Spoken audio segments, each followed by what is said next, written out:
Be me, Polly, 34 years old, Human Resources Director. This industry has been a boys' club for too long. Time to even the playing field. Monday morning, 8:30 a.m. sharp. Stride into the main office area, heels clicking purposefully. Good morning, everyone, I call out loudly. Notice how the energy shifts when I speak. Some people look up nervously from their desks. Perfect. They should be paying attention. Head to my corner office, glass walls so I can see everything. First order of business, review the performance evaluations. Spread out the files on my desk like battle plans. This quarter's reviews are going to be decisive. Marcus from engineering knocks on my door. Hey, Polly, do you have a minute to discuss the team restructuring? I lean back in my chair, voice rising slightly. Marcus, I've told you before, it's not restructuring, it's optimization. We need to be precise with our language here. He shifts uncomfortably. Right, sorry. The optimization plan. I stand up, papers in hand, gesturing emphatically. Look, Marcus, I know change is hard, but we have to think about the bigger picture. This company has had the same demographic makeup for years. Where's the diversity? Where's the fresh perspective? My voice gets louder as I warm up to the topic. We can't keep promoting the same types of people and expect different results. Marcus nods quickly. Of course, diversity is important. I just want to make sure we're not losing valuable talent in the process. I feel my jaw clench. Valuable according to whom? The same old metrics that got us into this situation. Slam my hand on the desk for emphasis. Sometimes you have to break a few eggs to make an omelet, Marcus. After he leaves, I open my laptop. Draft an email to the executive team. Subject: Performance Review Recommendations, Q3. Fingers flying across the keyboard. Start typing my real thoughts. Team, after careful analysis, I'm recommending we move forward with terminating several underperforming employees. Jake from DevOps has consistently failed to adapt to our new collaborative frameworks. His resistance to feedback suggests he's not aligned with our evolving company culture. Similarly, Ryan from Sales hasn't shown the emotional intelligence required for client relations in today's market. These decisions aren't personal. They're strategic moves toward building a more dynamic, responsive workforce. Pause. Reread what I wrote. Sounds professional enough. But I know what I really mean. Jake and Ryan represent everything wrong with this place. Entitled, comfortable, taking up space that could go to people who actually deserve it. People who've had to fight for every opportunity. Continue typing. Additionally, I recommend we accelerate the promotion timeline for several high-potential candidates.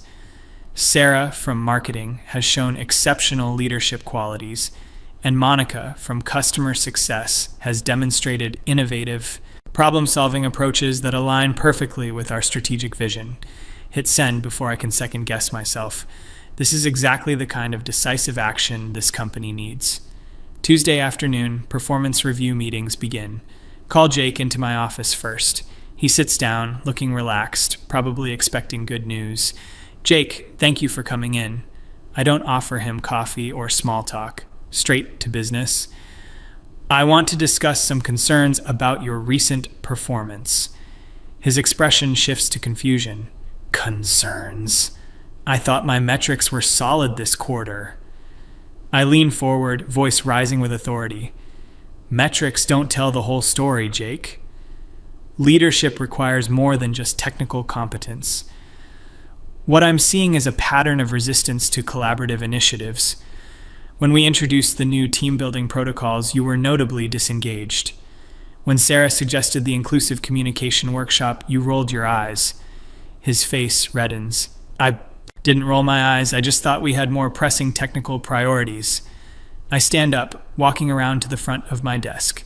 And that attitude, right there, is exactly what I'm talking about. You don't get to decide what's a priority, Jake. You don't get to dismiss initiatives that make this workplace better for everyone. My voice is getting louder, more forceful. This isn't about technical skills anymore, Pao. It's about cultural fit. Cultural fit, he repeats, looking genuinely bewildered. What does that even mean? I feel anger building in my chest. It means understanding that this industry is changing, whether you like it or not. It means recognizing that your comfort isn't the most important thing in this office. It means being part of the solution instead of part of the problem. Jake tries to respond, but I cut him off. I'm sorry, Jake, but we're going to have to let you go. This decision is final. His mouth falls open.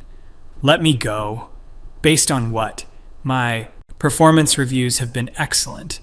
This is insane, Polly. You can't just fire me because you don't like my attitude about team building. I walk back to my desk, pulling out his termination paperwork. Jake, this conversation is over. Human resources will handle the details of your transition. My hands are shaking slightly with adrenaline, but also with satisfaction. Finally, consequences for the old guard. After Jake leaves, stunned and angry, I sit back down, open my laptop, and compose another email, this one to my personal account, to document everything properly. Note to self, Jake termination completed. As expected, he showed no understanding of why his behavior was problematic. Complete lack of self-awareness typical of his demographic. Ryan meeting scheduled for tomorrow. Anticipate similar defensive response. The resistance is predictable but ultimately irrelevant. We're building something better here. Wednesday morning, Ryan meeting. He comes in looking nervous. Probably heard about Jake. Hi, Polly. I brought some updated sales reports if you want to review them. I don't even look at the papers he's offering. Ryan, please sit down. We need to talk.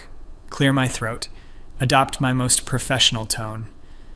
I've been observing your interactions with clients lately.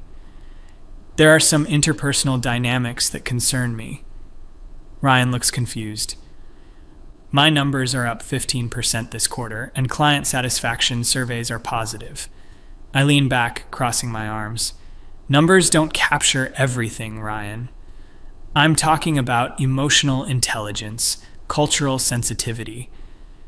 Yesterday, I overheard you telling a client that our diversity initiatives were just for show. His eyes widen. I never said that.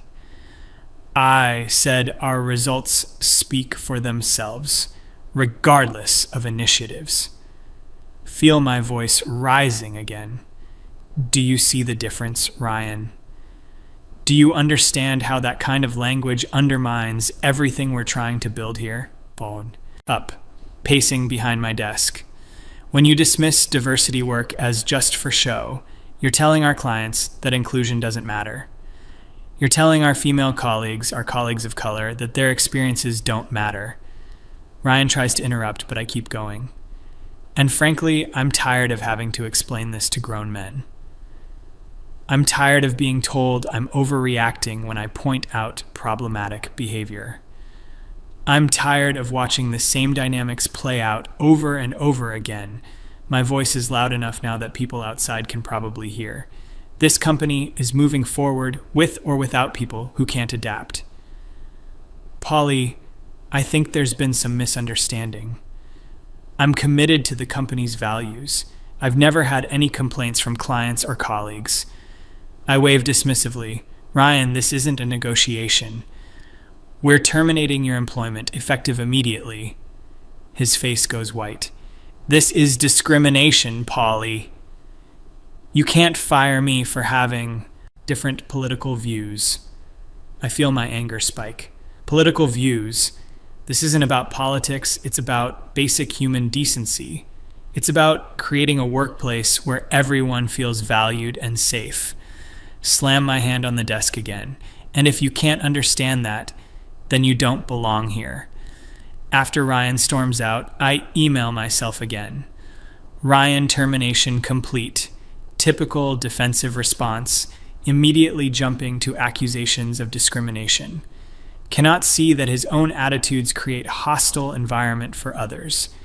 Exactly the kind of toxic masculinity we need to eliminate from workplace culture. 2 down, making real progress. Thursday morning, feeling accomplished. Walk through the office with my head high. Notice conversations stopping when I pass, probably talking about the terminations. Good, let them think about it. Change doesn't happen without some discomfort. Sarah approaches my office around noon. Polly, do you have a few minutes? I wanted to talk about team morale. I gesture for her to come in, feeling more relaxed. Finally, someone who gets it. Of course, Sarah, what's on your mind? She closes the door behind her. People are pretty shaken up about Jake and Ryan. I'm getting a lot of questions about job security. I nod sympathetically. Change is always difficult, but it's necessary. We're creating space for people like you to step up and lead. I appreciate the confidence, but I'm worried about the process. Both Jake and Ryan seemed blindsided.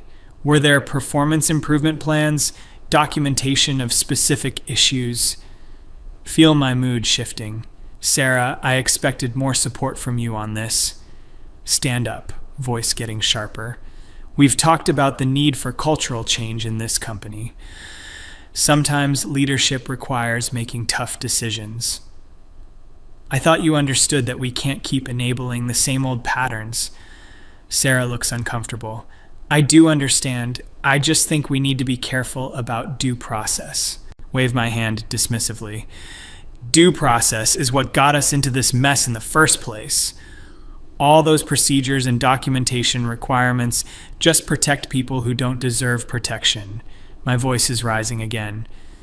They're designed to maintain the status quo, Sarah. They're designed to make it as hard as possible to remove problematic employees. But Polly, if we don't follow proper procedures, the company could face legal issues. I feel heat rushing to my face.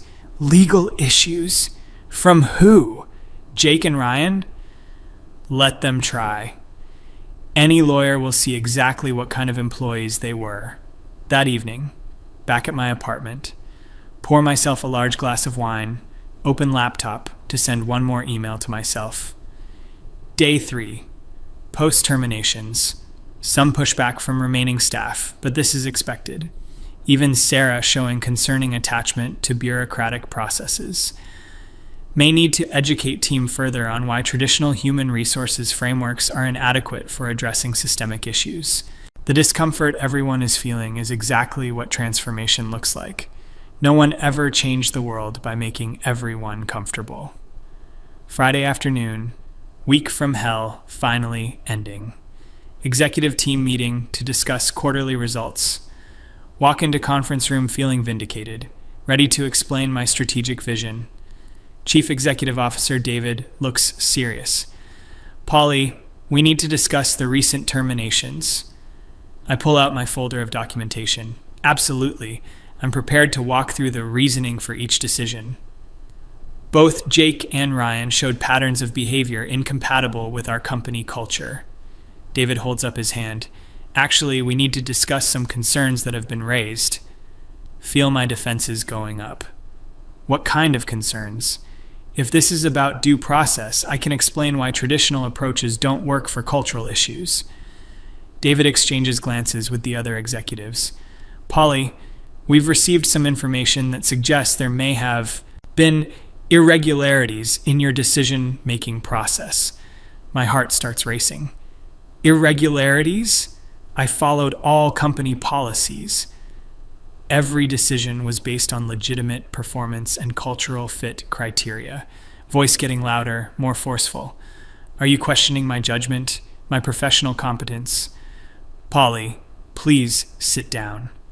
David's tone is gentle but firm. We've seen some emails that raise questions about your motivations. The room starts spinning. What emails? My performance evaluations are confidential human resources documents. David slides a tablet across the table. These emails, Polly. My stomach drops as I see my own words on the screen. The emails to myself, my private documentation, my honest thoughts about Jake and Ryan. How did you... My voice comes out as a whisper. These are private emails. You had no right to access my personal communications. David's expression is pained. Polly, These were sent from your company email account.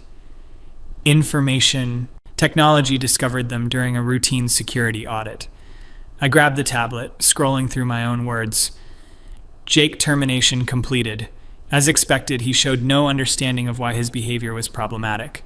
Complete lack of self-awareness typical of his demographic. Feel my face burning with shame and anger. This is taken out of context. These are just notes, not official policy. Keep reading. Voice shaking. Typical defensive response. Immediately jumping to accusations of discrimination. Cannot see that his own attitudes create hostile environment for others. Exactly the kind of toxic masculinity we need to eliminate. The words look different on screen. Harsher than I remember. David clears his throat. Polly, these emails suggest that you made termination decisions based on gender, not performance. That's not just poor judgment, it's illegal discrimination. I slam the tablet down. That's not what this says. I was targeting toxic behavior patterns. Was trying to create a better workplace for everyone. Voice rising to nearly shouting. You don't understand what it's like to be the only woman in leadership. To constantly fight against systems designed to exclude people like me. Every day I have to prove myself twice as hard just to be taken seriously. Other executives are looking at each other nervously. Jake and Ryan weren't fired for being men. They were fired for perpetuating a culture that makes this place hostile for women. But of course you can't see that because you benefit from the same system. David tries to interrupt, but I keep going. This is exactly what I'm talking about. The moment a woman tries to level the playing field, suddenly she's the problem. Collapse back into my chair, feeling tears starting. Do you know how hard it is to watch qualified women get passed over year after year? To see the same type of guy get promoted while women with twice the talent get ignored? My voice cracks. I was trying to fix something that's been broken for decades. David's voice is quieter now. Polly, I understand you're frustrated. But the solution can't be to discriminate in the opposite direction. We have to follow the law and company policy for everyone. I wipe my eyes, anger flaring again. Company policy? The same policies that maintained an all-male leadership team for 8 years? The same policies that somehow never found performance issues with men who interrupted women in every meeting? Who took credit for female colleagues' ideas? Who created a culture where women had to work twice as hard for half the recognition? My voice is hoarse from shouting. Those policies don't work, David. They never worked. Long silence in the room. Finally, David speaks. Polly, regardless of your intentions, we can't ignore what these emails reveal. They show clear evidence of gender-based discrimination in employment decisions. We're going to have to conduct a full investigation. Feel everything crashing down around me. An investigation? You're going to investigate me for trying to create equality? For finally giving women a fair chance in this company? David shakes his head sadly. We're going to investigate whether you violated federal employment law, whether the company is now liable for wrongful termination lawsuits. That night, alone in my apartment, laptop open, staring at a blank email, hands shaking as I try to type. Everything I worked for, destroyed. 3 years of trying to make real change, gone. Think about Jake and Ryan. Their confused, hurt faces, the way they looked at me like I was crazy. Maybe I was wrong about them. Maybe they weren't the enemy I thought they were. Start typing slowly. I need to acknowledge that I made serious errors in judgment. My personal feelings about gender inequality in tech led me to make decisions that were unfair to individual employees. Jake and Ryan deserved better than what they received from me. Delete that. Try again. I let my passion for creating a more inclusive workplace cloud my professional judgment. While my intentions were to address real systemic issues, my methods were wrong and harmful. Delete again. How do you apologize for destroying people's lives? How do you explain that you thought you were fighting for justice? Finally managed to write, "I am deeply sorry for the pain I caused Jake and Ryan. They did not deserve to lose their jobs because of my personal biases. I convinced myself I was fighting discrimination while practicing it myself. I was wrong, and I take full responsibility for my actions." Monday morning, called into David's office. Local news van parked outside the building. Story has leaked somehow. Tech company human resources director fired employees based on gender emails reveal. Walk through office with everyone staring. Whispers following me down the hallway. David's office door is closed. Knock quietly. Voice barely audible. "Come in." He's not alone. Company lawyer is there too. "Polly, please sit down. We need to discuss your resignation." Resignation. The word hits like a physical blow. I see. No fight left in me anymore, just exhaustion and shame. "What do you need from me?" Lawyer slides papers across the desk. "We're prepared to offer a severance package in exchange for your resignation. The company will also issue a public statement acknowledging the mistakes in hiring practices." My throat is tight. What about Jake and Ryan? They're both pursuing wrongful termination lawsuits. The company will likely settle out of court. Their lawyers have been very vocal about the discrimination they experienced. I nod, unable to speak. Sign the papers with hands still shaking. That afternoon, company-wide email goes out. "Dear team, we recently discovered that certain employment decisions were made using criteria inconsistent with our company values and legal obligations. We take full responsibility for this failure of oversight and are taking immediate corrective action. We deeply regret any harm caused to affected employees and are committed to ensuring all personnel decisions are made fairly and lawfully going forward." My name isn't mentioned, but everyone knows. Evening News picks up the story. Reporter standing outside company building. Sources confirm that multiple male employees were terminated based primarily on their gender, according to leaked internal emails. The human resources director responsible has resigned, and the company faces multiple discrimination lawsuits. Turn off the television, sit in darkness, phone buzzing with texts from former colleagues, some supportive, most just asking what really happened. Don't respond to any of them. 3 weeks later, Jake's lawyer contacts me directly, wants deposition for the lawsuit, have to sit in conference room, under oath, recounting every decision, every email, every bias. "Did you terminate Mr. Jake's employment because he was male?" Long pause. "I terminated his employment because I believed his attitudes were harmful to female colleagues. But yes, his gender influenced how I interpreted his behavior." "And you acknowledge this was discriminatory?" Voice barely a whisper. "Yes, I acknowledge that this was discriminatory." Jake is there, listening to every word. Won't make eye contact with me. Can't blame him. Lawyer continues. "In your email dated March 15th, you wrote that Jake's response was typical of his demographic. What did you mean by that?" Feel tears starting again. I meant typical of men. I was making assumptions based on his gender. I was wrong to do that. After deposition, Jake approaches me in hallway. "Polly, can we talk for a minute?" I stop, expecting anger, deserving anger. I just want to understand why. I thought we worked well together. I never meant to make anyone uncomfortable. Break down. Completely. "Jake, I'm so sorry. I convinced myself you were something you weren't. I projected all my frustrations about inequality onto you personally. You didn't deserve what I did to you." He nods slowly. "I get that you were trying to help women succeed.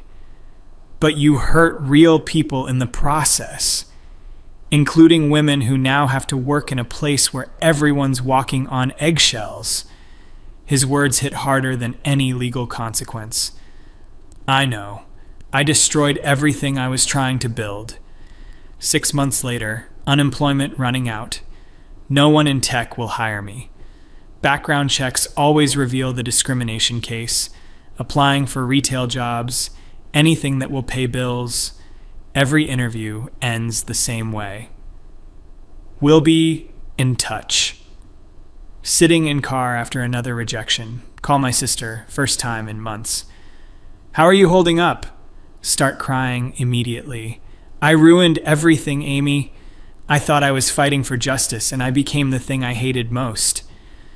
I know you meant, well, Polly, but meaning well isn't enough.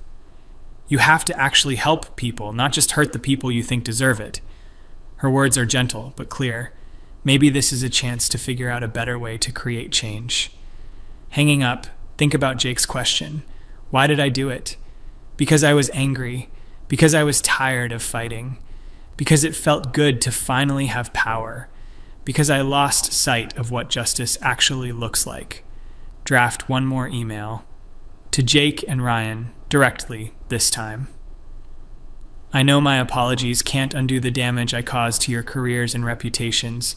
I know I destroyed your trust in workplace fairness. I spent so long fighting discrimination that I became a discriminator myself.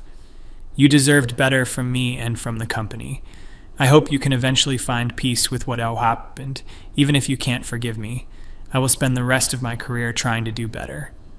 Send it before I can change my mind, not expecting responses, just needing them to know that I finally understand what I really did